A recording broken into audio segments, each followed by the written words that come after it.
In the spring of 2021, my hair started falling out. It was shedding in clumps, and over the course of about 8 weeks, I had lost around 70% of my hair. Now, I didn't have a lot of hair to begin with, so it was very noticeable very quickly. I went to see a trichologist and a dermatologist and was told that I was experiencing telogen effluvium triggered by stress and that I had androgenic alopecia. I had no idea what to do, and it was actually my husband who very gently suggested trying a wig.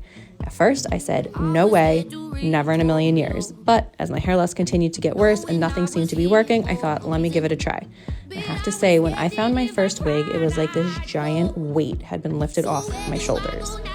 Finding a wig, and then also finding the hair loss community here on Instagram, and going to therapy regularly to learn how to manage my stress better have all helped immensely in dealing with my hair loss. My hair still goes through phases where it seems like it's getting better and then it sheds again, but having found wigs has completely changed my life. Now I get to have the hair I've always dreamed of. I mean, look at this wig. How gorgeous is it?